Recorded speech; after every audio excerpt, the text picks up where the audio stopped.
Muy buenos días, familia. Bienvenidos a la Biblia en un año. Gloria a Dios. Estamos hoy en el día número 201. Wow.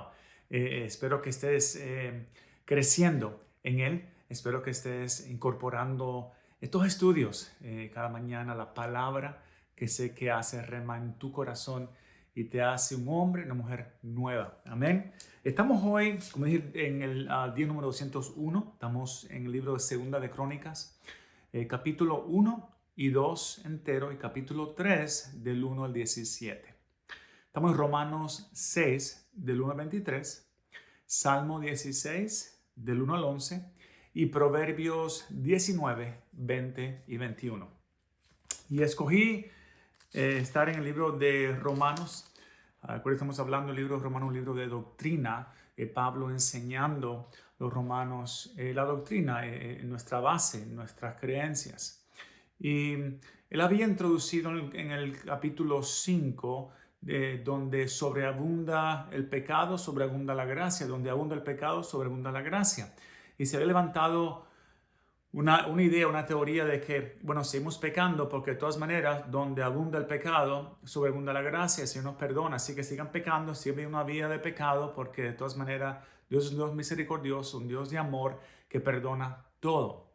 Y Pablo aquí en este capítulo 6, pues aclara esta teoría de que, ¿sabes qué? No, estamos muertos al pecado. Y mira lo que dice. Ahora bien, ¿deberíamos seguir pecando para que Dios nos muestre más y más su gracia maravillosa? Por supuesto que no. Nosotros hemos muerto al pecado, entonces, ¿cómo es posible que sigamos viviendo en pecado? ¿O acaso olvidaron que cuando fuimos unidos a Cristo en el bautismo, nos unimos a Él en su muerte? Pues hemos muerto y fuimos sepultados con Cristo mediante el bautismo. Y tal como Cristo fue levantado de los muertos por el poder glorioso del Padre, ahora nosotros también podemos vivir una vida nueva. Pablo está diciendo, un momento.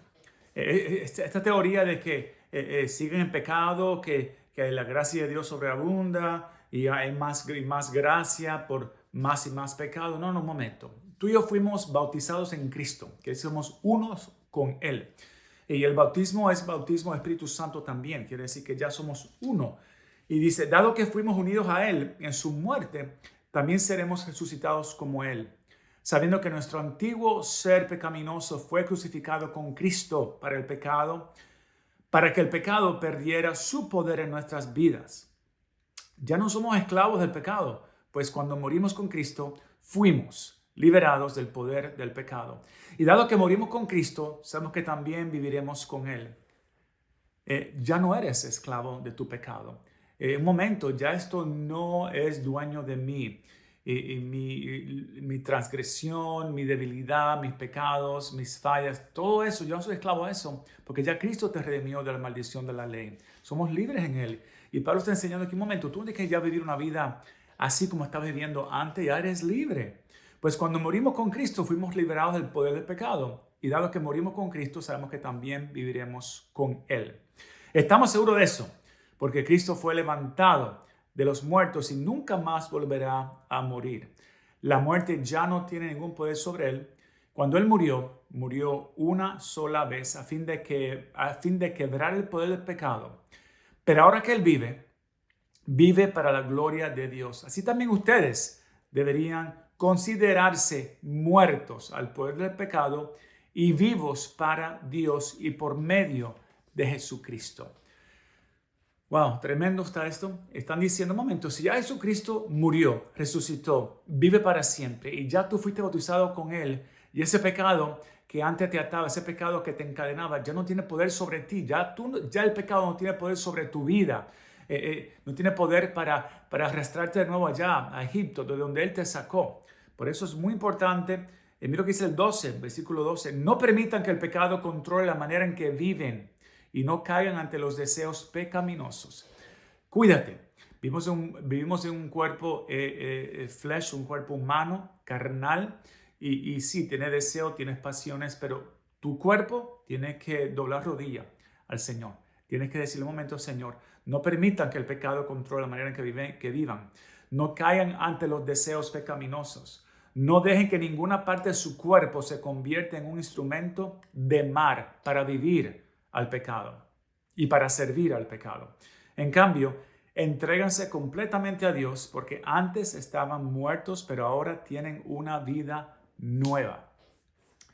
Pablo está enseñando aquí de nuevo, antes tú no conocías que era un pecado, pero ahora sí, ahora conoces que es pecado, ahora aceptaste a Cristo, ahora conoces y sabes lo de bien y mal. Ya no vivas en esa mortandad, vive porque vive Cristo en ti, te ha dado vida nueva y vida eterna. Así que ya no sirvas más el pecado. No te enredes en ese fango, en esa suciedad, no vuelvas atrás porque ya eres una persona nueva. El pecado ya no es más su amo, porque ustedes ya no viven bajo las exigencias de la ley. En cambio, viven en la libertad de la gracia de Dios. Qué tremenda enseñanza está aquí Pablo haciendo a los romanos. Nos había levantado una teoría de que, donde abunda el pecado, sobreabunda la gracia de Dios. Así que sigan haciendo de todo, sigan haciendo sus cosas pecaminosas. Y Pablo está enseñando aquí lo opuesto. Un momento. Ya el pecado no es amo suyo, ya el pecado no debe ser un esclavo porque ya Dios te redimió de esa maldición de la ley. Ya Jesucristo, al morir, resucitar, darte vida, ya Él pagó todo eso. Así que no tienes que vivir así. Ahora bien, ¿eso significa que podemos seguir pecando porque la gracia de Dios nos ha liberado de la ley? Claro que no. De nuevo, está diciendo, no es así. No se dan cuenta de que uno se convierte en esclavo de todo lo que decide obedecer. Wow, escuchen esto. Uno se convierte esclavo del pecado y se convierte esclavo de todo lo que decide obedecer. ¿A qué estás tú obedeciendo? Porque a eso te hace esclavo de. Uno puede ser esclavo del pecado, lo cual lleva a la muerte, o puede decidir obedecer a Dios, lo cual lleva a una vida recta.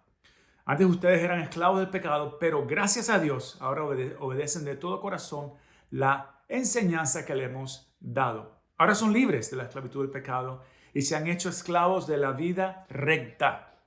Uso la ilustración de la esclavitud para ayudarlos a entender todo esto, porque la naturaleza humana de ustedes es débil. Está reconociendo aquí Pablo, somos débiles. Por eso que cuando estés al frente de algo que te gusta, una debilidad, huye, corre, como hizo José cuando la esposa de Potifar pues lo tentó. Huye, corre, porque la carne es débil. Somos débiles, por eso dice aquí un momento. La naturaleza humana de ustedes es débil. En el pasado se dejaron esclavizar por la impureza y el desenfreno, la cual los hundió aún más en el pecado. Ahora deben entregarse como esclavos a la vida recta para llegar a ser santos. La palabra nos santifica, la sangre de Jesucristo nos santifica, pero hay un proceso de santificación a través de la palabra, a través de cambios, a través de transformación por medio de esta palabra que tiene poder. Ya no vivas más en el pecado, ya no sirvas más a esa esclavitud, ya no seas siervo. Sal de eso porque ya vive Cristo en ti. Cuando eran esclavos del pecado, estaban libres de la obligación de hacer lo correcto. ¿Y cuál fue la consecuencia? Que ahora están avergonzados de las cosas que solían hacer, cosas que terminan en la condenación eterna. Pero ahora quedaron libres del poder del pecado y se han hecho esclavos de Dios. Ahora hacen las cosas que llevan a la santidad y que dan como resultado la vida eterna. Pues la paga que deja el pecado es la muerte, pero el regalo que Dios da es la vida eterna por medio de Cristo Jesús nuestro Señor. Y tremenda palabra que está aquí en Romanos 6, Pablo enseñando de que ya fuiste juntamente crucificado con Cristo y tienes que morir a tus deseos carnales, tienes que morir a esa parte donde mi pecado nos esclavizaban. Y ahora decir, soy libre por medio de Jesucristo, ahora soy criatura nueva, más ya no vivo yo, más Cristo vive en mí. Y ese pecado, esa debilidad, esa tentación ya no tiene parte conmigo. Declara día a día, Señor, cuídame de mí mismo. Cuídame de mí mismo, de mis tentaciones, debilidades. Cuida de no tropezar. Yo quiero seguirte a ti, quiero seguir tus mandamientos. Y quiero vivir una vida santo para ti. Ayúdame a santificar mi vida en el día de hoy, sabiendo de que La gracia tuya sobreabunda, pero también ayúdame a no pecar, a no ser esclavo de lo que antes me tenía atado. Amén. Así que Dios te bendiga este día. Levántate como hijo o hija que eres de un rey maravilloso, que sí, que su gracia y su misericordia son eternas y nuevas cada día, pero vive una vida recta delante de Él, porque fuimos llamados a vivir una vida santa, porque Dios es un Dios santo. Dios te bendiga. Nos vemos mañana.